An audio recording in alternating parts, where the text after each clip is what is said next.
How's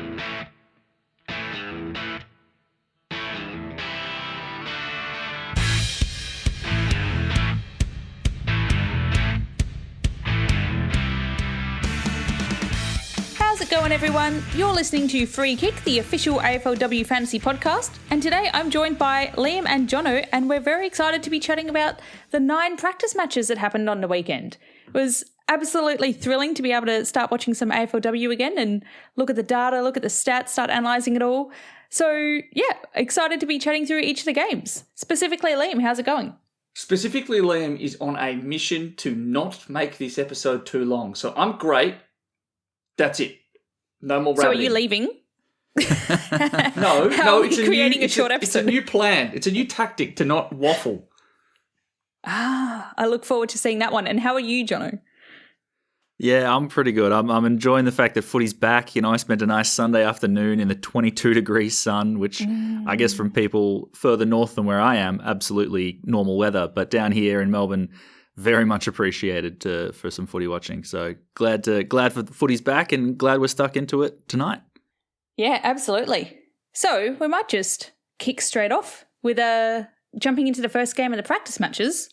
So we started off the practice matches over in WA with Freo versus St Kilda, and got to say, an unfortunate start to my AFLW watching for this season with a unfortunate loss for the Dockers there. But I mean, moving on from that, the 15-22 score was in St Kilda's favour, but it was overall quite a low-scoring, sloppy game because it was very wet. So it was raining mostly for the first half, and so there were a lot of the ball on the ground, quite a few tackles compared to some of these other practice matches, and just, quite a bit of sloppiness going on. But it dried up into the second half, and we did get to see some cleaner kick marks and really get to see the best of what the teams had to show.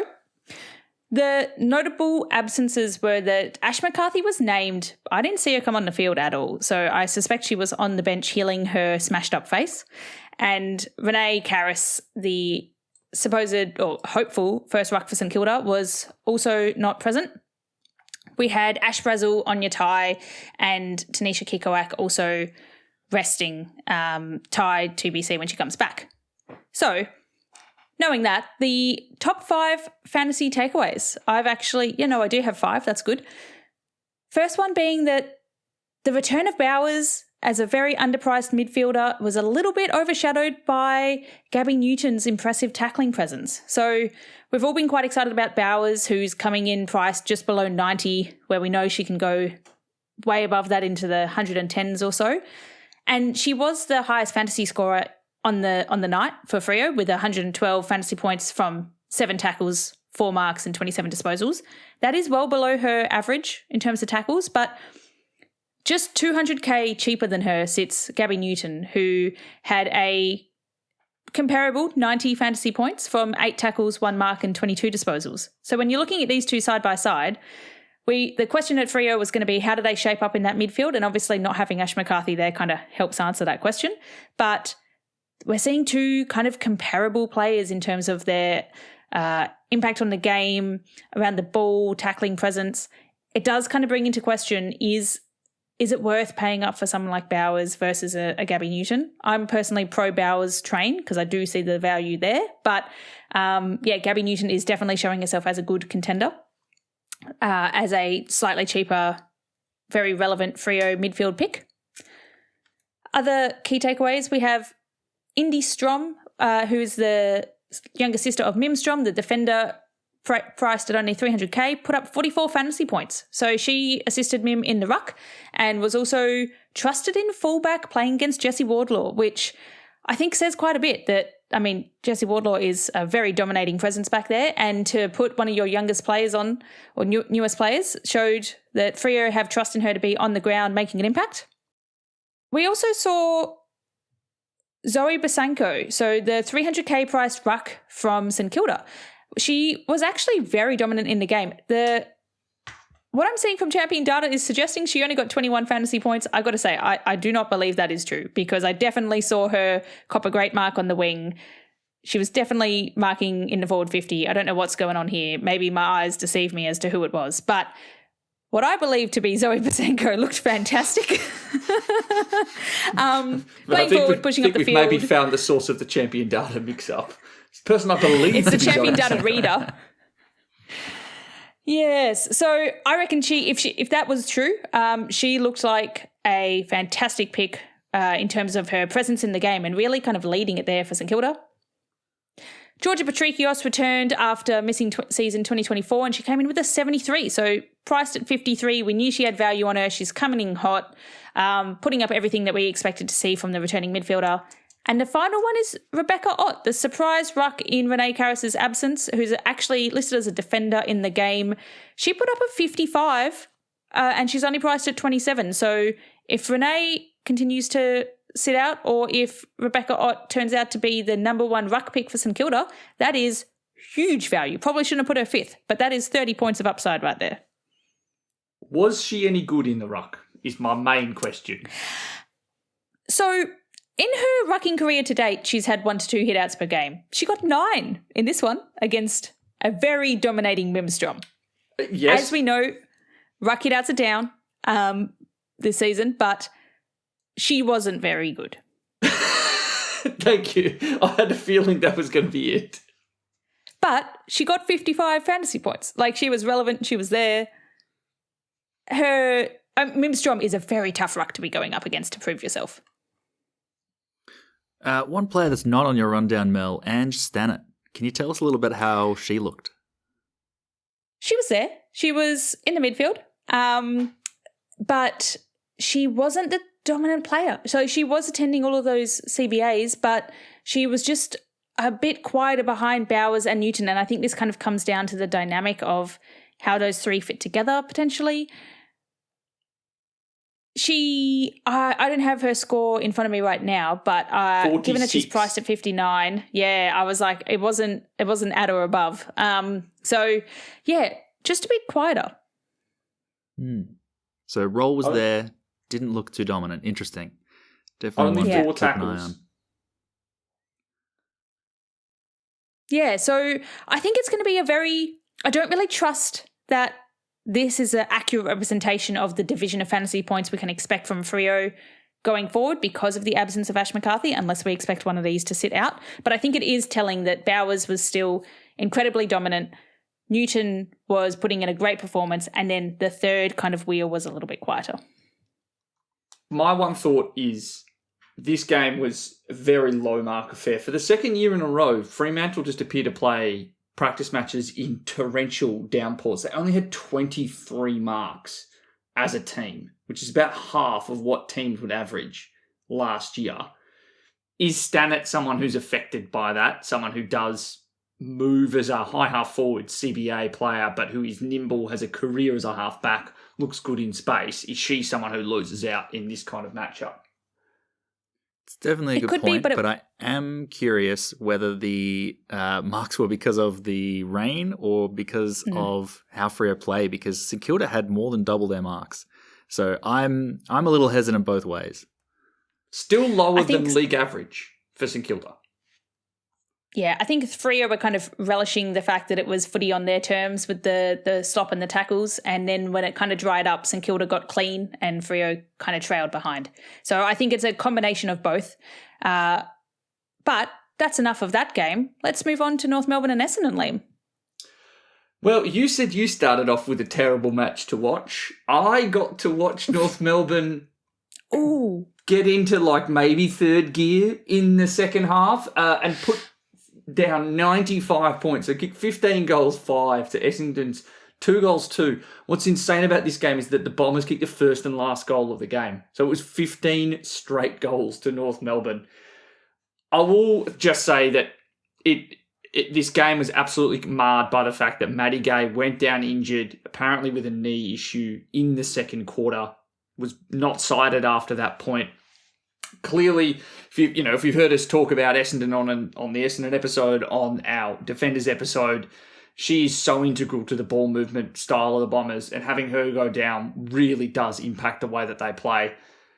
In terms of the fantasy takeaways, the biggest one that has to be talked about is just how dominant that midfield for North Melbourne was. So Ash Riddell looked absolutely like... It looked like she hadn't missed an entire beat. It looked like she'd not stopped training the entire off-season, came in mid-season form. I think she had 23 kicks, which is important, 33 disposals, 16 handball receives, which just tells you how important she is for North Melbourne, and 122 points. And then Jazz Garner said, I don't care about the rumours of more forward time, had 3 goals, 109 points, was just an incredible player, best on ground performance yet again. And it just kind of spoke to the fact that the midfield balance and group at North Melbourne really didn't look to have changed that much. It was Riddell, Garner, King and Tripodi as the 4 bodies that they were running through there. So I don't expect anything different from that midfield group. The other thing to note from a fantasy perspective, we didn't really get to see much of the fact that Eilish Sheeran wasn't there. So she went down as well and didn't come back on in the second half. Really didn't look herself. Now, it sounds like she'd been nursing a bit of a knee issue earlier in the preseason, didn't play in the match simulation last week, and therefore didn't really see much of her today. It does look like she's going to have a roll-off half-back, kind of a side saddle to, well, playing a similar role on the opposite sides to Erica O'Shea, who I'll talk about in a minute. But it's definitely going to be difficult to tell whether or not they're going to inject her into the midfield at some point. But for the time being, I think you can bet your house on particularly Riddell. Like, I cannot stress how incredible she looked as a fantasy scorer in the midfield. The next fantasy relevant takeaway is Amy Gaylor is no longer a defender. She is not spending any time off half-back. She is a midfielder or crashing in off the half-forward line. I would have said that she was the Bombers' best CBA mid. She led the Bombers for clearances. She scored 73 points, which, when you consider that they only scored 991 points in total, nearly 500 points fewer than what North Melbourne did, that's a pretty impressive effort. They didn't really have a lot of the pill to control, and and she looked absolutely incredible as a midfielder. Scoring a 33, she looks to have replaced Brooke Walker in playing that bigger-bodied mid-role in that Bombers midfield. So it's Prespakis, Kane, Nanscorn and Gaylor as the main midfield rotation. Scoring a 73. 73. What did I say? 33. Kind of undersold. That would be very bad. That would be also hilarious if I'm hyping up someone who scores 33 as being potentially value. I will not be shocked if she becomes someone who can score above 80 consistently, just with how good she looked in there. The next fantasy relevant takeaway is that Emma Carney wasn't playing and Libby Birch looked to be back to her Melbourne form, where she was such a quarterback for a few seasons there at Melbourne. She had 10 marks and scored 100 fantasy points, had barely any pressure on her during the day, still managed to get 3 tackles. It was vintage Libby Birch, and I suspect that if, for whatever reason, Emma Carney isn't playing, I really think that Libby Birch is going to take the opportunity and have some pop scores. Now, I don't think Emma Carney's going to miss every game of the season, so it makes it a tough pick, but I do expect some pop scores from Libby Birch. So if Emma Carney were ever to be out for a prolonged period, I suspect she'll score very, very highly. The other player that I said I needed to talk about was Erica O'Shea, who had, if we had metres gained, I would be comfortable in saying she would be the highest of all the halfbacks from either team and probably close to the midfielders. She was pretty epic in how much she was running and streaming past. She also had 10 handball receives, which speaks to how important that she was.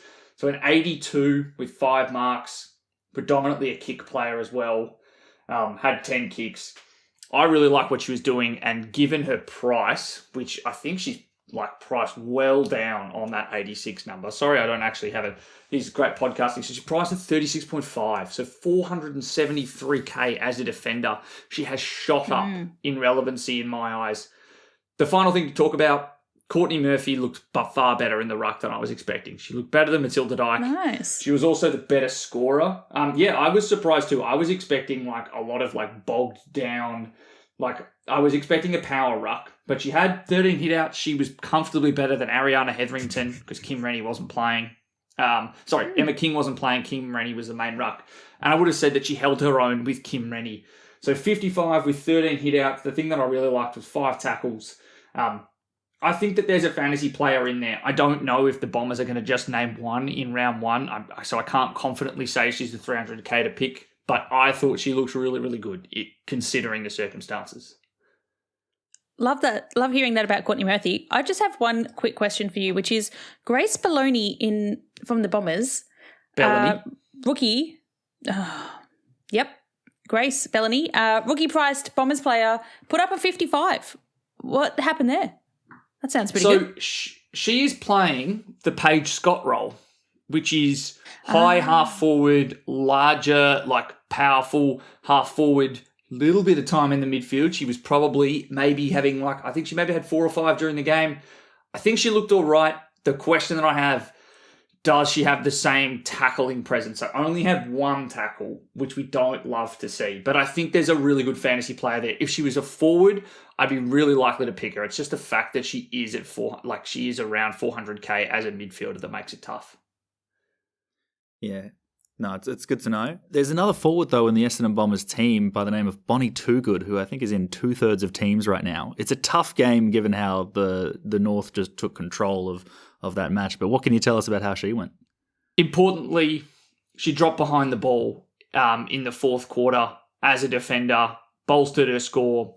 It's very similar to the role that she had 2 years ago. She didn't have the midfield time, but it was still a high half forward looking to take marks and also dropping behind the ball when the game was looking pretty tough. And particularly with Maddie Gay potentially out, I suspect that will need to happen more. We need that calm head, that experience back there. So she looked great. Well, that is wonderful to hear. I'm glad, yeah. Okay, well, I mean, we've now just run through 2 disappointing losses for our 2 fantasy teams. Jono, take us through an optimistic, neutral game, please. Yeah, look, I didn't have to start my weekend watching my team get an absolute shellacking. So I had a wonderful time watching the GWS Carlton game. So smug. So, yeah, look, it was another game with absolutely torrential rain. If you look at how that arena looked, it was a puddle from the moment the ball was tossed up, not bounced, because it wasn't going anywhere off the ground. And so it made it with a little bit of a different game. I think one of only a handful of games that actually went above the tackling records, I suppose, average for the league. The Giants actually came fairly close to setting the AFLW tackles record themselves. They had 96. So the fantasy scores are going to be a little bit skewed towards these contested bulls as opposed to the outside marking players. I think the teams combined had less than North Melbourne on their own, which I think is fairly interesting. But look, still a few important takeaways here. The first is a couple of rookies in that Carlton forward line by the name of Sophie Mackay and Leela Keck. They were both playing a half-forward role, and they were both incredibly impactful. Sophie Mackay ended up kicking a couple goals herself. Leela Keck, particularly in that first half, was just running amok. She had plenty of the ball. And Keck ended up with a 71 for the day. Sophie Mackay a 61, which, for very, very cheap players, we've got Keck priced at 438k as a forward. Sophie Mackay is 356k as a mid. Very interesting options for the start of the season. Another rookie on the Giants side at this time is Grace Koss, who is a 300k forward. She ended up playing parts in the ruck, sort of jumping back and forth between that and in the forward line, and ended up putting up a 57. And that was notably only from 3 quarters. She didn't play in the last quarter, and she had 6 tackles across the day. So I think that is fairly impressive for a first official hit out in a practice match. I suppose second if you count the match sim the week before.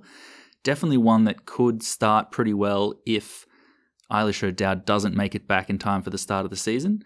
She was definitely ruck sharing with Fleur Davies and to a certain extent Cambridge McCormack. So definitely not the best role you can have, but very, very notable. Mimi Hill, her and Maddie Gearin were absolute rocks in that midfield, and Mimi Hill is very notable because last year she played off halfback. This year she seems to be back to the midfield, and she put up 100 in her first game back in there, which is very, very interesting to see. On the Giants side of things, their midfield mix was a little bit different. So there was no Zali Goldsworthy, which for a 1 million priced forward, very, very disappointing. Only had 36 on the day, only 6 touches. So I'm a little bit concerned by that. I wouldn't be touching that if I was you. But replaced in the midfield by Taylor Levy, who was an Adelaide Crows recruit, has come across. I'm a little bit worried here because Parker and Beeson did pretty well. But honestly, last week we were talking about Michaela Paungard doing not quite enough. She was kind of in and about with some tackles, but she didn't really get her hands on the ball. And I think Taylor Levy was kind of doing the same thing. So the role was there, but I'm not 100% thinking I'm going to pick her at this stage. And then there was, of course, Tani Evans, who was perpetually teasing us. She was playing centre half forward, looked sensational. She was marking plenty, tackling plenty, kicking long. Honestly, was one of the reasons why the Giants got off to such a great start before they eventually got clawed back. It's not the role we want to see her in. So even though she scored a 66, I wouldn't be touching it personally. Now, you've kind of glossed over, you kind of mentioned them. Cambridge McCormick, second leading scorer for GWS. This is a name that I hadn't thought about. Have you actually gone back and looked at what she did in 2024? Because I think there might actually be a serious scorer here. Yeah, so I haven't looked at her previous season, if you want to eliminate us on that, but I can definitely tell you, she and Kat Smith were the primary distributors. They were everywhere. They were taking marks. They were looking for each other all the time. They were sharing kickouts, and almost every single one would just go to the other, which was very handy given that the Blues kicked 12 behinds. So their movement, they were all over it in that back line. So Cambridge McCormick had averaged 48 last year, but that includes a 7 when she got injured in round 3 against Gold Coast. Otherwise, it's a 32, a 73, a 60, and a 58. So someone that scored an 80, priced at 48, so priced below 50, is this someone that can go mid to high 60s this year? Particularly if they're playing a chop-out ruck role. Yeah, I mean, I would mainly say that was for when the ball was being tossed up in the defensive 50. I think they were trying to keep Davis and Koss ahead of the ball. But, I mean, it's certainly something interesting. I think the price is a little awkward because 622 is not nothing for a defender. There's a lot of equal options around there. But honestly, I think this is one of those, very unique plays that could pay off. So, I don't know. I'm probably just going to watch to see what it looks like to start the season. What are your thoughts on Ronnie Fitzpatrick? Someone that I thought looked electric against Richmond in the match sim. It seems like she scored all right, all bar one quarter. Yeah, I think she overall played all right. It wasn't the kind of game for her because, when you're trying to move the ball quickly, this was a sort of game where if the ball was tapped out in front of you, it would bog in the mud and you'd overrun it. So it was really a game that was designed for people that were sort of crashing in and taking the ball with two hands. I think Fitzpatrick was kind of better when the ball was moving quickly. She couldn't take advantage of her pace. She kind of flipped around between the arcs. I think she had, some quarters where she'd be off half forward, some off half back. It was certainly interesting to watch. But I don't think she's done enough for me to start her just because I didn't get to see her last week. And in this game, it was wet. It's hard to trust, Disappointing. I thought she looked incredible. And so I kind of looked back through the quarter by quarters. She basically was like 25, 25, 15, and nothing in the second. That was really what stalled her scoring. Because I think it was, a 57 in the end? Yeah, 57, which otherwise could have been, I reckon, a 70. Particularly in the second half, I thought she looked excellent. Still cracks in for tackles and just kind of ticks the score over enough. Even if she's playing half back, half forward, her speed means she gets stoppage. Yeah, look, I mean, if you're trusting it, I think she's very good with ball in hand. So I'm not against it. I just have my hesitations, I'm also conscious that there are a few Liam players is very missing. bullish on Rowan Fitzpatrick. I feel like you were watching that game with your eyes locked onto her to be like, yes, there is value. So, I just think there's some potential there. I'm not locked into it. I just want to interrogate it. Yeah, love to hear lots of exciting potential in that game, but also the do not touch Zali Goldsworthy flag. Important to be flagging the players that we weren't seeing so much from either. And then Jono, back to you for another game on Saturday. Big Saturday for you. Big Saturday indeed. I got to watch the Lions take on Sydney, and this was a great match because it was dry and it was very high pressure, high quality for a preseason matchup. So The Lions put the sword to the Swans early. They managed to pick up a 3-goal lead pretty early in the match. But the fight back from the Swans was really impressive. Like they just didn't seem to give up, and they kind of kept that 3-2 goal margin, eventually clawing it back to just the one straight kick, I think, towards the end, or maybe just 2 kicks at the end. So I was pretty impressed there. There were a few players missing from the Swan side of things. Cynthia Hamilton up forward, and Chloe Malloyd only played one half. But look, overall, I think there's a lot of fantasy relevance in this game. To start with, one of the rookies that we'd been flagging earlier was Zippy Fish, and she was phenomenal. 404k midfielder, and she put up a 77, had 18 touches. And it's not just that. I think we've talked a lot about her being a handball receive player, but she found a lot of her own ball against a very good contested footy side. So I was really impressed by her. I think her disposal was fantastic. I think she's a lock in my side. Next up, Brie Conan has moved into that midfield. This is one that, has floated in and out mostly during finals and always teased us with. But in this preseason game, she was in the middle almost the whole time. And had 9 tackles to be the leading scorer on the ground with 108. So if that keeps up, I think she is going to be a fantastic pickup. Another interesting one that I was looking for was Ali Morfitt, because coming back from injury, used to be the highest scoring ruck in the game. She was fantastic, genuinely fantastic. There is a slight red flag. Caitlin Reid is a 300k ruck who is a mature age pickup for them. She actually looked pretty good in the ruck, and I think there's a good chance that she could be sharing that ruck role in the season. But when Ali Morfitt was in there, she was getting clearances. She was just like absolute wrecking ball when she went in to win the footy. And there was a couple moments, particularly in the last quarter, Reid may have been in the ruck, but Ali Morfitt was a roving midfielder, sort of on the sidelines there. So they clearly want her in and around the ball. I'm not quite sure if I like it or not, but it certainly had my eye on things. It's interesting because when I look at the hit-out share, like Morfitt 10 to Reid 5, I mean, I was wondering what that split might be in terms of how much was Morfitt in there. But even if she's not, even if she's a low hit-out ruck in this setup, her moving into the midfield, I think that's only got to be good things for her. I mean, I don't know if it can get her back. Will it make her an elite fantasy ruck? Probably. I think that's quite an interesting pickup. I also really liked the fact that hit-out number for Morfitt is low because she was just taking the ball out of the ruck fairly often. So I was a big fan of it. And she also played the whole game, which, clearly Sydney Swans were limiting minutes for some of their unfit players. Chloe Malloy only played a half on her return from an ACL. So I like that she's gotten through. That's a really, really good sign. Also in the midfield, Montana Ham. So number 1 draft pick from a couple seasons back. And every preseason, she just let us down by being in the forward line, and she's had a lot of impacted preseasons, to be fair. This one, she was in the middle almost the whole game, and it looked really, really good. She led the Swans for inside 50s, had 16 touches. I think this might be the season that she actually stays in the middle.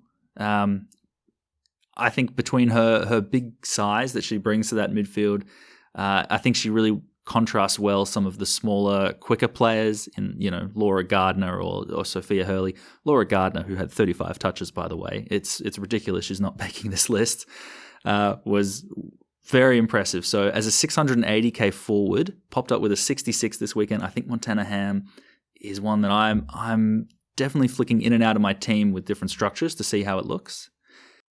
Do you think that she's someone that will go back to forward line when Malloy kind of retakes some of her midfield role, or is this something that they're going to persist with even with Malloy playing full game time? Because that's my big question. I think at the very least that Malloy will start forward. If they're still managing her minutes, I don't think they're going to be throwing her into the midfield anytime soon. And particularly with Cynthia Hamilton to come back in because she missed this game, I think there's more forwards coming in that will hopefully keep Ham in the middle. So I'm maybe later in the season Malloy will push into that midfield, but I think early on I would expect Ham to have a good run. So that's certainly what I'm hoping for. And going back to the Brisbane Lions midfield, there'd been a little bit of speculation that Jade Ellinger would be moving into the midfield. She was not, But I have to say she looked great in that back line. The Lions were looking for her as their sort of exit short kick a lot. And yeah, her run was great. She was getting a lot of marks. I think she ended up with a 64 for the day, which, very, very solid for a defender. I would not necessarily be moving her out just because the role wasn't there, because I think she can score quite well in that defensive role. But it's not the pop midfield score that we got from Conan, which is what we wanted from Ellinger. You wanted the 108 I would be putting against Conan Ellinger. in well ahead of Ellinger, that's for sure. Yeah. Exciting that this could be the season of Montana Ham in the midfield. I mean, we've been talking about wanting to see that. Could be good. Over to you then, Liam, for the Gold Coast Geelong game. I was really, really hoping that I could watch this one and divvy out the three games to each three of us, except unfortunately I got called in to save lives at my job of making PowerPoint slides on my day off, at which I was going to go and watch this game. So instead of providing some fascinating Gold Coast Geelong analysis, I have made executive summary slides for the leadership team. So let's hear from you instead then. What do you got for us on the top five? What a courageous sacrifice you're making there. I have nothing as good as life-saving executive summary slides for the leadership team. So, Gold Coast and Geelong. Jono, you talked about nice, clean game, beautiful conditions. Gold Coast, conditions not so great. Wasn't raining most of the time. The game, however, was not great. So Geelong won 10 goals 7, 67 for Gold Coast, 1 goal 3-9. It was not exactly the highest quality performance, but the main thing you need to take away from it is Georgie Prespakis is so back. She is so far back. Had 152, copped some attention from Lucy Single in the second half. Looked incredible, kicked a bunch of goals, was the most dominant player that I watched all weekend. Bar none, it shows up in the fantasy score. Incredible. And that's with a tag. 152 points, highest fantasy score for the weekend, with a bit of Lucy Single attention, which we know can be very damaging to fantasy scores. Yes, it wasn't like the full single magnet run around like portions Uber, of single. but there was still some single stoppage one-on-ones going on. Like it wasn't like Prespakis was allowed to do whatever she wanted for the entire game. She looked incredible. And to be honest, there was a whole swag of just great players for Geelong. So, like, as much as I've focused on Georgie, I thought that Nina Morrison, up to like what she was doing last year, had 106, also looked great. Amy McDonald wasn't spending as much time as a pure midfielder, but rolling off a half-forward line, really built into the game after quarter time. Looked far too quick for Gold Coast. Michaela Bowen playing as a small forward had, I think, 3 or 4 goal assists. Also looked great. Just Geelong were absolutely mid-season form. And then on the other hand, Gold Coast looked like a side that they were, trying to still play football with like a book in front of their face as they learn the game plan. Like they couldn't get out of their own way. They really missed Jack Dupai not having a target up forward and Tara Bahana, who's not coming back. They really struggled to get it past halfway. A lot of drop marks for them. The main positive that I took as a kind of new player for fantasy scoring for Gold Coast was Niamh McLaughlin. New captain, first ever Irish captain of an AFLW club. Had an 87 and truly was one of the best ball movers in the game. And I would have said Gold Coast's best ball mover overall. She didn't have a monopoly on kick-ins, but she had a monopoly on handball receives inside Gold Coast D50, had a monopoly on short kicks. She works extremely hard. She is very fast, but I will say the chaos is dialed down, maybe like 10%. It's not try and take on everybody and run 45 metres in a circle, bouncing it 3 times. It's a little bit more calm, a little bit more restrained. I think that the full off-season in Australia, not going back and playing Gaelic, has really helped Niamh McLaughlin. She has made her way into my side, just given how cheap she is. So for those that haven't had a look already, Niamh McLaughlin is at 649k. And I thought that, and I think the fact that she is the captain does give him a bit more confidence over someone like a Cambridge McCormick. The next player that I really was keeping an eye on was Piper Dunlop. Now, would have loved to have seen her go up against an established ruck in Lauren Bella. Alas, she was not playing. And so it was Piper Dunlop up against very, very, very, very new recruit as of, you could count the time that Gregory from Gold Coast had been on the list in hours, was the main opponent, and then Darcy Davis and a little bit of Havana Harris in there. Piper Dunlop scored a 61 and looked comfortable, looked more than capable at the level. And I would have said the thing that really surprised me is I think she had about 3 intercept marks, looked pretty comfortable below her knees, getting the ball out to just a swag of midfield options. Wasn't exactly under a lot of pressure most of the time, but I thought that she was absolutely excellent and really came into her own kind of as the game went along. Would be fascinating to see how she goes up against a kind of more established ruck, but we didn't see, I'd said Kate Darby maybe played like 25%, 30% in the ruck. Typically, if Kate Darby was forward, then that would be who was rucking. And then there was no Erica Fowler whatsoever, really. So Erica Fowler, when she was playing, was just forward. So Piper Dunlop at the moment is my 300k R2. That is fascinating. And we were really super excited to see which Geelong ruck would be playing. That's great to hear about Piper Dunlop, but tell me more about Gregory. She had 12 hitouts and 55 fantasy points for someone that has been in the league for X hours. That sounds like a pretty impressive start, no?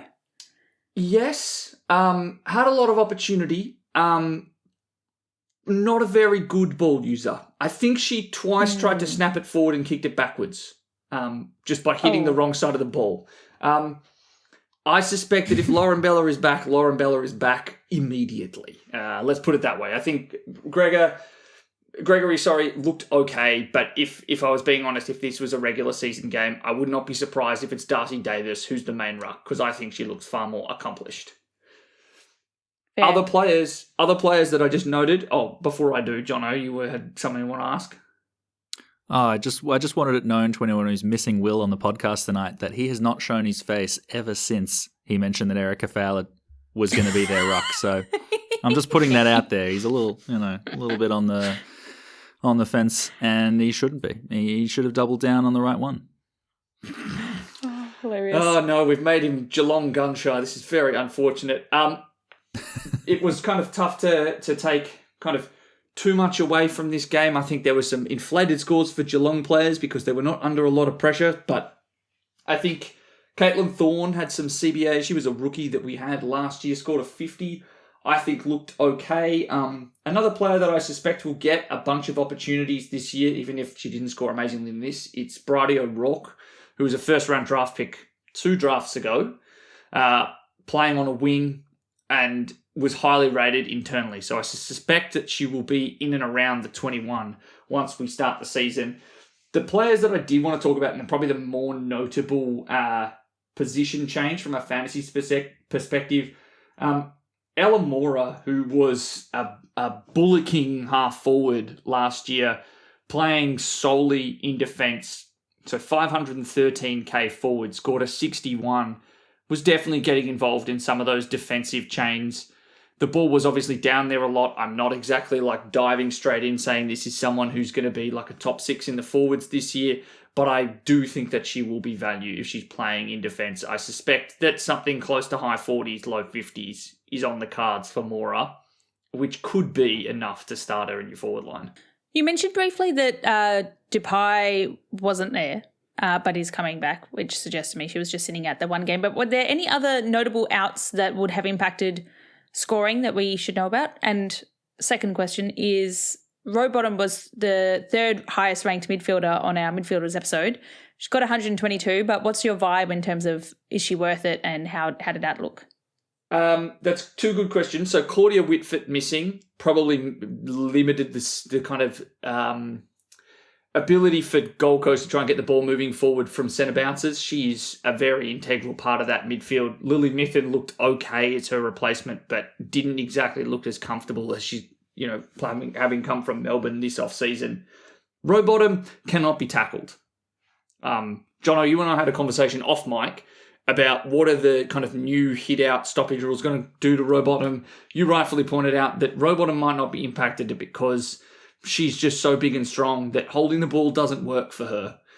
She's just stronger than everybody, and that was certainly on display. She had 23 touches, but 13 tackles. Just looked like she was doing it for fun. Had 122.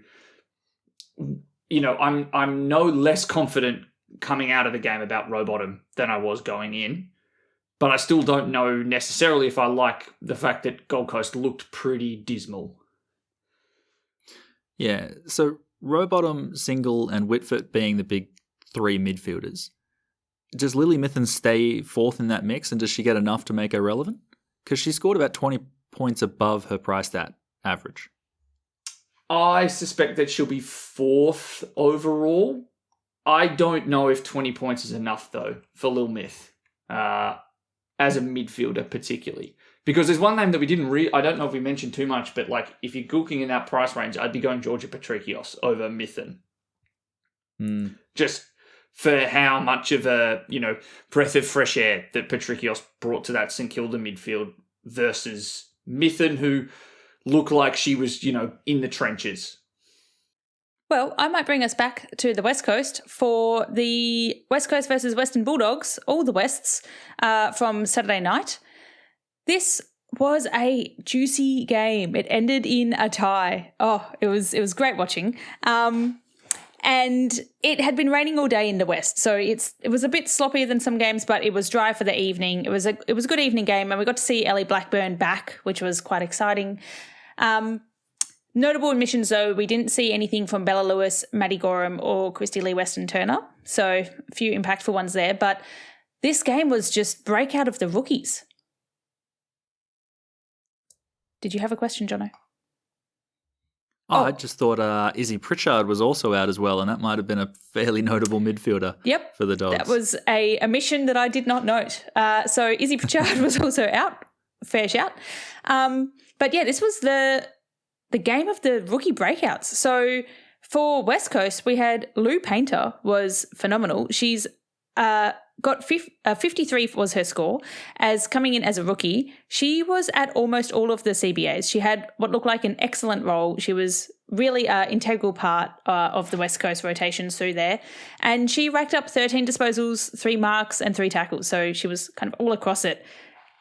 Standing side by side next to Jess Wrench, who is a 314k defender, priced at 24.2, who scored a 70.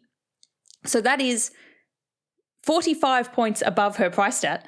And she's coming into her second season now, but she was also at all the CBAs. She was at every single one pretty much, alongside Rowley and Roberts, noting that there was no Bella Lewis in the competition. But to see these two as so impactful in this West Coast side was very exciting from a fantasy perspective, especially with Jess Wrench being listed as a defender.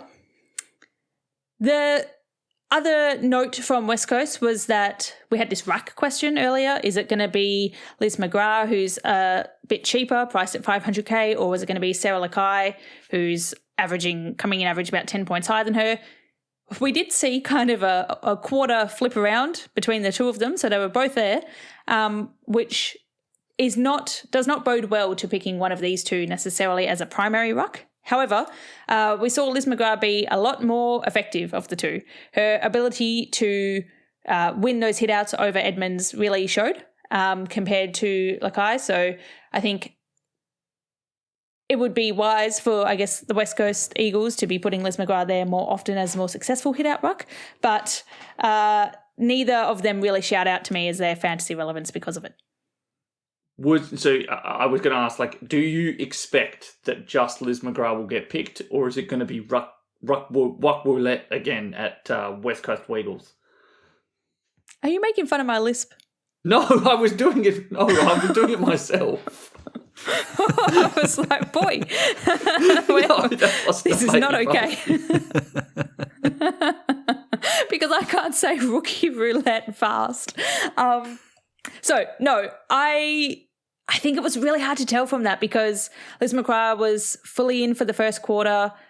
No Lakai, I was writing her off on my notes. And then Lakai pops up for quarter 2 and 3 and Liz McGrath's pretty much not there at all. So it was, and then McGrath's back in quarter 4. It was very hard to tell who's going to be it. There wasn't enough signs either way, except maybe the effectiveness of McGrath being stronger. So can't say. unless you have an opinion.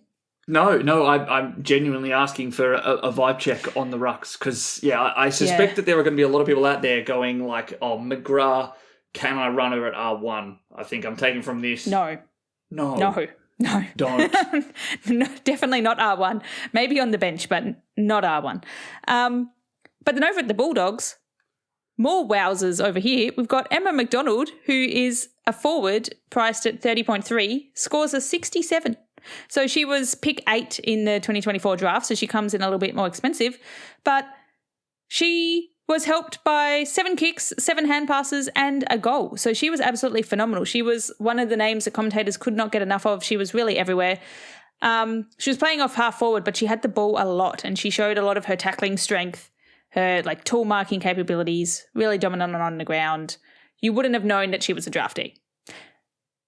Seconded only by someone else that you wouldn't know was a draftee, which is a Pousty? How have I totally forgotten how to pronounce this already? Only you know the answer. You say you've question. forgotten. Posty. I've never known how, so you're doing great. Yeah. We're going to go Posty. Sarah Posty is a midfielder that's priced Sarah at 25. Postman-Pat. Yep, easy to recognise because she's got a nice helmet on, which is great. So priced at 25, scored a 49. She had a very solid portion of the CBAs. She wasn't at all of them, but she was a regular attendee.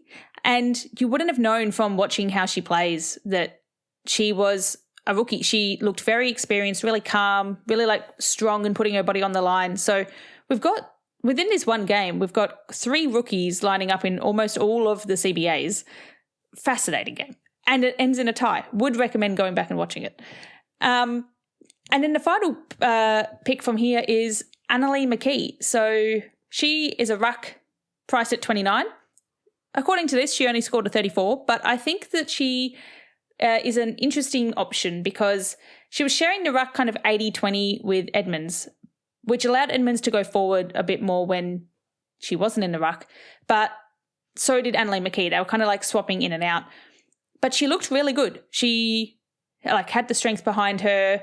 I don't have her exact stats in front of me, but I think that I don't know if she's a starting pick. I think she's one to watch throughout the season, but she looked quite good in that role. And she's someone that we've kind of seen before and shows that she has the strength and power behind her. Annalie McKee had 34 on 5 disposals with 1 mark, 2 uncontested possessions, 3 uncontested possessions, 2 contested possessions, and 2 tackles alongside 2 hit-outs. But we don't have time on ground, do we? Because time on ground visible to my eyes was small. I think that she kind of appeared, did some stuff, and then kind of disappeared. But when she was in sight, she was looking good. So I suspect it could be a time on ground situation there. But I think that she's... You said time on ground like Tog. Don't you mean Tog vit me? Time on ground visible to my eyes? Yes. The key leading indicator of time on ground. Yeah, look, I'm going to support you, Mel. I think 34 can definitely be value, and that's got nothing to do with a couple of the players that I have coming up. So absolute value in that 34 there. A whole 5 points above her price tag. Yeah, so overall, rookie galore here. Now, we start on Sunday. This was a lot of game watching on Saturday night and Saturday afternoon, but Liam, take us away with the first game for Sunday. Yeah, so this was Adelaide up against Melbourne over in South Australia. Melbourne came away winners 52-48. This was a fascinating game to watch because it was kind of continued a trend for Adelaide from last year where they really were dominant in possession but were unable to put it on the scoreboard. So I think the most telling thing was they had 38 inside 50s to Melbourne's only 29, but Melbourne had more shots on goal and were extremely accurate. So I do suspect some more tinkering is going to happen at Adelaide in Doc Clark's final season. I think it would be remiss of me not to mention up front that Ebony Marinoff barely got out of second gear and still had 129 tackles, 3 marks, She was easily the most important inside 50 kick for Adelaide and really, didn't look to be gassing herself going from stoppage to stoppage. I still think that she is going to be a type of player that might, see a bit of a dip in scoring as a result of lower contested games. If we do see the holding the ball rules and the ruck contest rules limiting repeat rolling stoppages, but I'm not exactly sitting here saying that she's going to turn, back into a pumpkin and go below 100. I still think she is a very comfortable triple-figure midfielder and looked incredible. The next kind of fantasy relevant takeaway, it's the scoring of Paxi Paxman and, Maeve Chaplin, who is a, big, has a lot of fans over here on the pod. So Paxi had an 80 with 18 uncontested possessions. Maeve Chaplin had a 67 with 13 uncontested possessions. And this was my big takeaway. Melbourne looked far more accomplished this season than they did, particularly at the beginning of last season, at chaining the ball together to avoid contests and avoid pressure. And Adelaide weren't able to force them out of that. There was a lot of chip marking, particularly between these two, but then I also saw a bunch of it. Kate Hoare was massively involved, had a huge score, 123. Eliza McNamara also had 8 marks on the wing, dropping down deep. And so McNamara and Paxi are the two wingers for most of the game. Paxi drops behind the ball. If anyone's been watching fantasy for a while now, think of it as a bit of a Bess Keeney type of role. And then Eliza McNamara is an extremely attacking, high meters gained, and I reckon she covers as much territory as anyone else on the ground, possibly in the entire game with how much running she does up and down there. But it's a lot more offensive.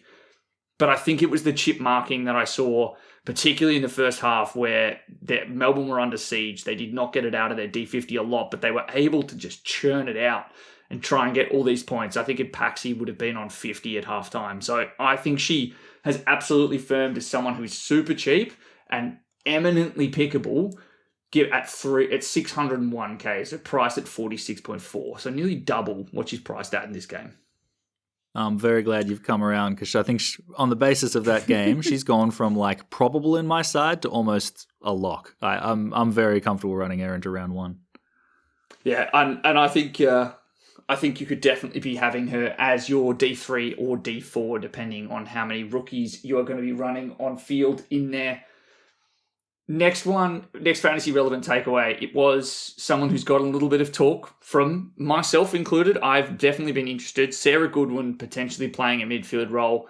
It's not the high CBA role that maybe we thought it was going to be. It was a substantially more just a wing role. She scored sub 50, somewhere between 40 and 50. I haven't got it absolutely in front of me. Just wasn't exactly getting massively involved. So I don't think she's the pick at the moment. She's a player that I'll continue to watch because I suspect they're moving her higher up the ground for a reason. They do potentially want to get her some midfield time as an inside mid, maybe increase that, but at the moment, I'm just not seeing it. In terms of other players that I'm just not seeing it for to start with, it's Molly O'Hare. She is going to be sitting a really great apprenticeship inside a team that is extremely process-driven and have been for the entirety of their existence in the AFLW, but it's not exactly going to be a massively high-scoring role. Scored a 50, but was really having to work hard, playing almost a completely defensive role. Had a couple of nice intercept marks, had a couple of nice runs, but then also some moments where I really do think her kicking let her down, rushing it, getting her foot underneath it, spraying it high and wide. I suspect that it's going to be a low and slow burn for O'Hare on scoring, but I think there's going to be a great player in there. It just might be take a little bit of time in this system to come out. In terms of other low and slow burns, Hannah Ewing's playing an extremely deep forward role, sitting as a bit of a sidecar to, oh my goodness, what's her name? Danielle Ponta, and also I think she had extremely low Togvitme, because I barely noticed her on the ground a lot of the time, and I think it's going to be a case of getting back up to game speed. She clearly didn't play in 2024, and I think it'll be at least until mid-season until we see something approaching what the kind of uber talent we saw 2 years ago at Port Adelaide. Yeah, it sounds like we're losing a lot of our kind of cheaper mid-priced forwards, which is a bit of a shame. But I think there's one other in this game that's not on the rundown here that I'm keen to ask you about, and that's Brooke Tonin. Brooke Tonin. Well, that's because I was trying to keep things brief and I've been told not to waffle. But yeah, Brooke Tonin looked excellent. She's an intercepting defender. Scored, I think, a 70-odd. 76. Of course, now that she's not in the run sheet. She scored a 76. The thing that I really liked was how clean she was above and below her feet. If she can do this with Chelsea Randall back in the team, particularly if Chelsea Randall's playing in defence, she is 100% going to become a value option for us. So 459k, priced at 35.4. She looked to me like a 60 averaging defender. That's the type of player that I saw. Did not look markedly less important than All-Australian and one of the most consistent 60 scorers in fantasy, Chelsea Bedell, who sits right next to her in defence. So I thought looked excellent. And probably had about 25 points in the first 6 or 7 minutes, took a bunch of intercept marks, was integral to that kind of peppering of inside 50s that didn't really lead to any scores for Adelaide in the first quarter, but put Melbourne under some supreme pressure. They could not get it past Tonin, so it looked great. Love it.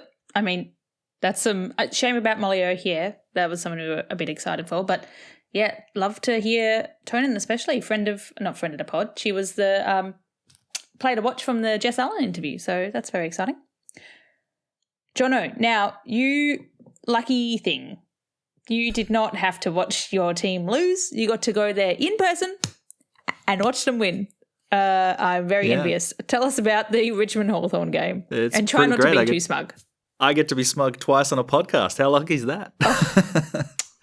Look, the Hawks had a dominant victory over the Richmond Tigers. It was a 10-15, 75 points over the 6-38 Richmond Tigers. And look, we were all over them. I think we had 118 more touches, 31 more marks, 10 more clearances. The inside 50 count, we were talking before about it being lopsided, but the inside 50s for Richmond and Hawthorn were 40-19. So just a dominant display.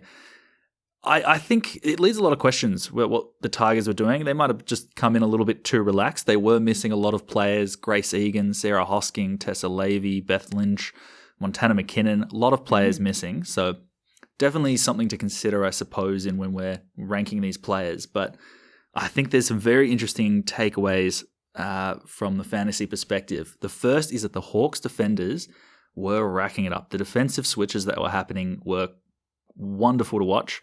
And you can see some of the highlights. I'd recommend you look at some of the goals the Hawks kick, because you can just see them switch it around the back and work it all the way up and around. And it meant that all the Hawks defenders were mark happy. So Ainsley Kemp took 9 on the day.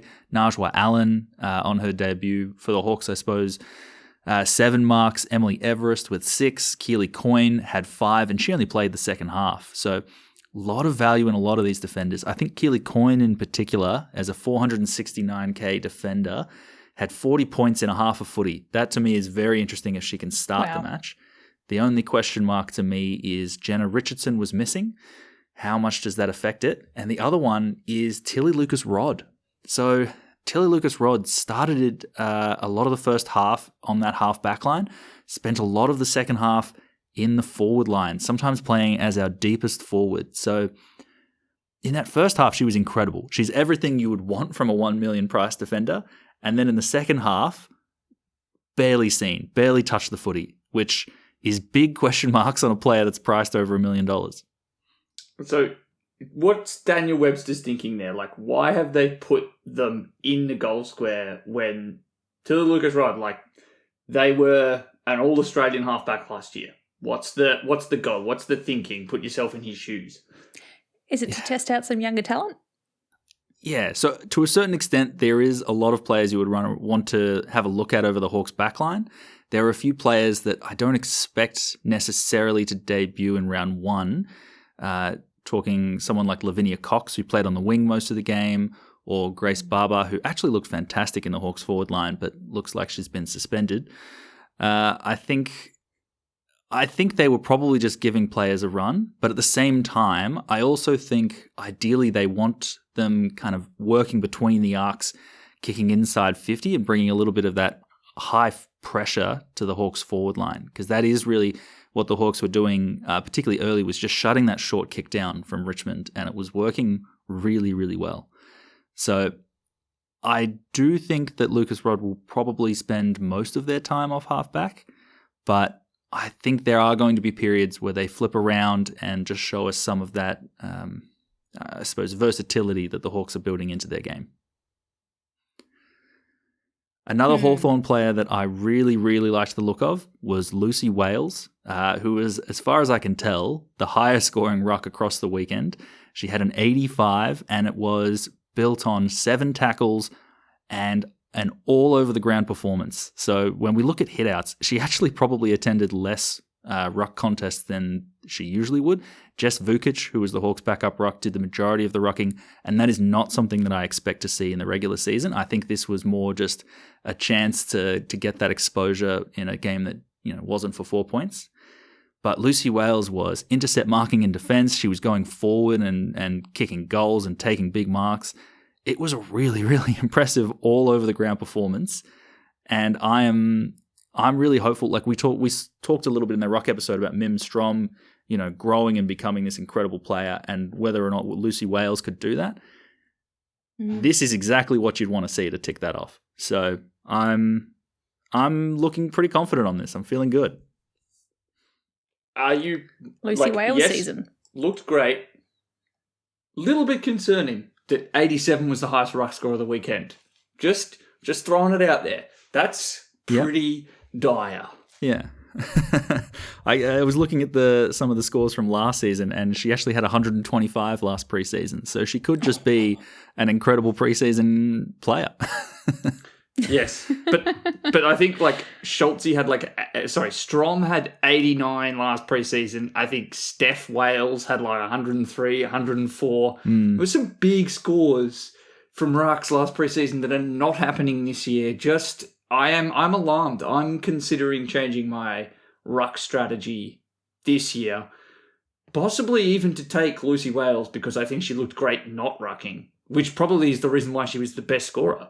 It's good signs all around there. And then I suppose the other thing I was looking at on the Hawks side is Matea Breed's moved off to the Pies. Baskarin is off to the Saints. There's a little bit of midfield opportunity, and there were a couple new faces that ran through there. Firstly, Laura Stone, who had a 35. So this is where we're talking about the 35 still being value. I swear to God it is. Amazing value. We've been looking for those really cheap forward rookies. She's priced, she's 326K, so 23, 24 kind of average. I really think she looked fantastic. She had very limited time on ground. They were doing a high rotation of all the Hawthorn mids to keep them fresh. But she was electric. She was, her contested work was great. Her ball movement was great. Her disposal was phenomenal. I really liked the look of it. The other one was Casey Sheriff, who's a little bit more expensive, but she ended up having a bit of a head knock in the second quarter. They took her off out of precaution. And Bridie Hipwell, who last season kind of played as our second key forward, ended up moving into the midfield as a bit of a bigger body and also looked fantastic. So in the second half in that midfield, only scored a 32, but in the first half, she really didn't play that much around the ball. In the second half is where she got going, and it was a really, really impressive tackling performance. I'm wondering if that's the sort of role that could grow across the season and she ends up being a midfielder in time. This is why these reviews are so important, because you look at these 32, 30 whatever's you're spitting out here and you're like, no. But it's not, when you actually watch the game, you see the fantasy value there. Mel, I thought you said 32s and 34s were great fantasy value. What do you mean? You were just going, no. 34 is the cutoff, my friend. 34s and above only. Yeah. Now, look, this has been a lot of talk about the Hawks and not so much Richmond. For context, the highest disposal getter for the Tigers had a 15 disposal game on Conti, so there's really not a lot to write home about. But there's two players I wanted to bring up because they are quite relevant. One of the options was Paige Scott, who, as a 477k forward, scored a 41, which meant they were basically a top 5 for Richmond on the day. They were quite instrumental in a lot of the transition play. They were great with their marks, their kicking, their tackling pressure, kicked the first goal of the game. still had their 3 frees against, as you would expect. The real question to me is, do you trust that the Tigers are going to get better? Because if they don't, then we could have the same issue that we saw today where no one touches the ball. 35 handball receives to 80. That's how big the disparity was between Richmond and Hawthorn. It is ridiculous how little of the ball Richmond had. 40 inside 50s to 19, 1,200 fantasy points to 800, 803, which is like the type of scoring we saw 2 years ago when the games were shorter. It was really bad, like really alarmingly bad for Richmond. And as much as you said, yeah, there's lots of players out, I don't think any of them that you mentioned are in the top 12 at Richmond. It was aside from Grace dominant Egan, performance from Hawthorn. Grace Egan up there. Yeah. That's true, Greg, respect, but I would be very concerned as a Richmond fan that their game style might not be popping. Yeah. It definitely looked back to the days of it's either Mon Conti or Katie Brennan or there's nothing. And that's a real concern for the Tigers. The other player that we have talked a lot about this preseason is Izzy Bacon, who is a 321k defender. She had the midfield role for parts of the day, and I think she looked a lot better than her score suggested. The problem is, even if we're pretending 35 is a value, she had a 20. It's really not. So I think with Grace Egan to return, I wouldn't be confident she even keeps the role, let alone keeps the scoring to a degree that is worth starting. Well, that's devastating news because I was really looking forward to watching Izzy Bacon. Yeah. I mean, she looked great. I'm not going to lie. Some of her tackles were really impressive. I was a big fan of when she was around the ball. It just seemed to escape her a lot of the day. She can be in your side, Mel, if you want high Tog Vitney but no fantasy points. So, you got to make your choice. Why don't you bring us home with Port Adelaide and Collingwood? I'm going to start off with a question before you start, actually. Were there any notable admissions? Because I feel like that really frames these games for me, and I like to hear about them up front. Yep, that's a great point. So, notable omissions, a lot. Port Adelaide, the main one, Abby Dowrick not playing, which threw, and she is their most consistent midfielder at Port Adelaide, most consistent midfield scorer. It definitely showed. And then how many do you want me to include for Collingwood? I'd say the main one that we didn't see, even though they were named to play, is Ash Centra, which is really brutal as the most picked rookie. We did not get to see the type of role. And to be honest, it would have been a great day to kind of throw someone in the midfield because it was a day where you could have really tried anything. The scores were close the entire time. And obviously there was no Bree Davey as well. We also didn't see Lucy Cronin. So there were a lot of new faces in defence for Collingwood as well. Almost a completely revamped unit from last year, particularly with Cronin not playing, who I expect will be back there very, very quickly. So the final score was 3 goals 12 for Collingwood to 2 goals 4 for Port Adelaide. The score at halftime was very nearly 1 behind Port Adelaide to 10 behind Collingwood. Ruby Slisher kicked the only goal after the siren in the first half. That's the game. Now, at time of recording, this is the only game we don't have fantasy stats for because champion data are being annoying. So right now, you and I both know as much about the fantasy scores for this game. To my eye, though, Ruby Slisher was comfortably the best midfielder on the ground. Bit Paige Scottian in that she gave away a bunch of free kicks, but also won a bunch as well. Looks like she's been on a full kind of midfield gym routine. Looked to be the most physically dominant midfielder on the ground, and I thought she looked exceptional. In terms of kind of the players that, we've definitely been wanting to watch, Kalinda Howarth is someone who we'd kind of talked about last off-season as a really important option for Collingwood.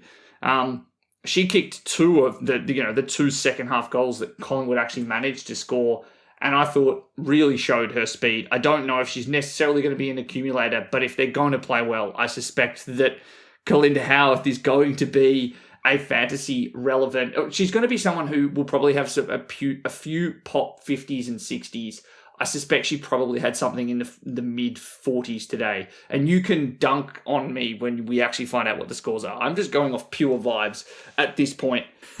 In terms of the other kind of fantasy relevant takeaways, it was the ruck mix for Collingwood. It's the fact that Imogen Barnett and Sabs Frederick were playing a near 50-50 perfect split. I suspect both of them would have had very high time on ground, with the player who's not in the ruck spending the rest of the time almost entirely forward. If you were going to pick someone, I think the fact that Imogen Barnett is someone who we can pick in our forward lines, if for whatever reason, I suspect she will have had something in the 50s. It's not exactly like great value. She's priced at 51.5. But I do think that there could be maybe a low 60 average in there. And we really are struggling to find those big pop value players. So a name to keep in your back pocket.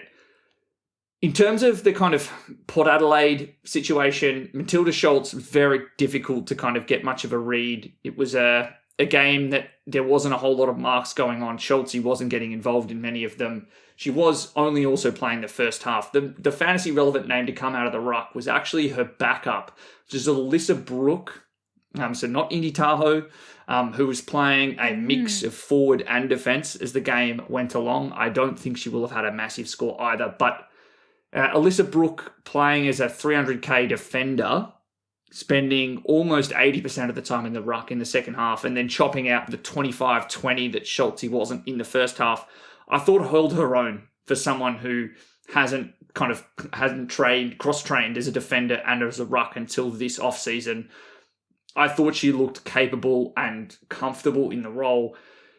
It might be one that we're not willing to launch into straight away because we didn't get to see it for a whole game and what Brooke can score. And I think someone like Jess Wrench is a more capable scorer. And then someone we didn't even mention for GWS, which is Ellie Brown, who I suspect will probably average about a 45 or a 50 this season and have a high floor and a relatively low ceiling. I don't know what Brooke is going to be in that context, but it's absolutely a name to keep your eye on.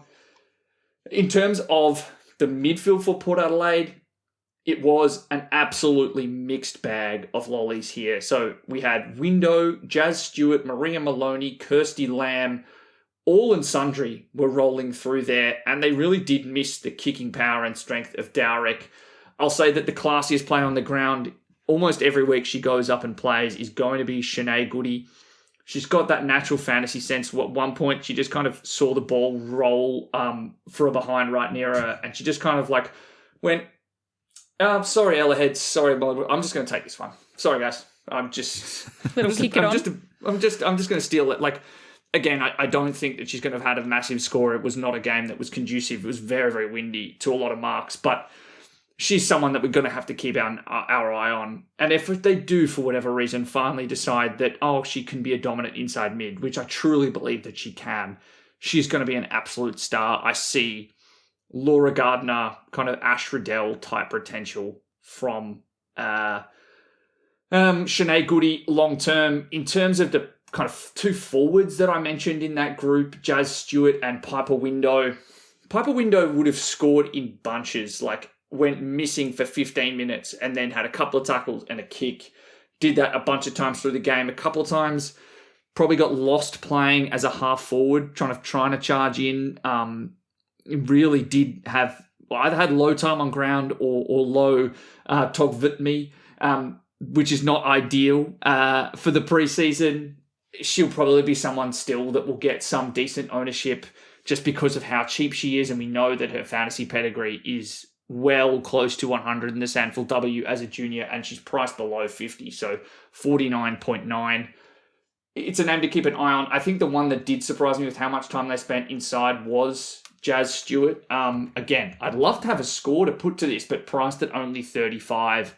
Probably had a midfield role more conducive to something in the 50s. So a name to keep your eye on, kind of at that Paige Scott price. The final player to mention, or final players to mention, are the defenders for Collingwood. So Lauren Butler and Annie Lee. So Lauren Butler, 458k forward. Annie Lee, I think low 400s defender. Butler was sitting as the deepest defender for a lot of the day. the ball wasn't back there a whole lot. And so I don't think she will have had a very good score. Only kind of popped up early in the first quarter, bits and pieces here and there. Annie Lee was nowhere to be seen in the first half. Maybe she wasn't even on the ground. I watched this game without commentary because I had to watch it on replay because the commentary completely fritzed and died live. Nice. But probably had 20 to 30 points in the second half. Could be someone to keep our eyes on. Would love to have some scores to back it up. And then finally with defenders, Ella Heads was probably the most prominent fantasy player on the ground. I think that if you are picking her, you probably saw enough. I just don't. Why are we only talking about this now? It's like my number one question of this game. I was like, what's happening with Ella Heads and Molly Brooksby? And we're talking about 35 other players, and then we get to the fantasy takeaway. Tell me more. No, I can't. I've run out of time. It's too long. No, I think she looked good. I think she's still coming to grips with the game plan. I think she had a couple of kicks out on the full where she tried to chop off a kick that Port Adelaide weren't set up for, and it was really windy. But she probably was up there with their highest fantasy scorers. So I think there's some fantasy prospects for her. It's whether or not she breaks down the Port Adelaide game plan or the Port Adelaide game plan breaks her down. That's my conundrum. Yeah, I'd hope she'd score well in a game where the Pies kicked 12 behinds. She probably had half of those kick-ins, Brooksby second, and then whomever. It was very difficult to tell. Or whoever's running back off the wing for no reason at all. Like, I think Indy Tahoe might have taken one. Like, it was mainly Heads who was taking the kick-ins. I have to say, I think I've had about 5 players from Port Adelaide and Collingwood run through my team this preseason. And from the sounds of it, 4 of them didn't play. And the other one is now sharing their ruck role. So I'm a little concerned. Delightful. Well, this whole episode has really thrown a couple of very big spanners, but also brought some very exciting opportunities, particularly with some young players that we got to see a lot of this season. That we got to see a lot of in these practice matches. So I hope everyone has enjoyed this practice match game as much as we have recording it.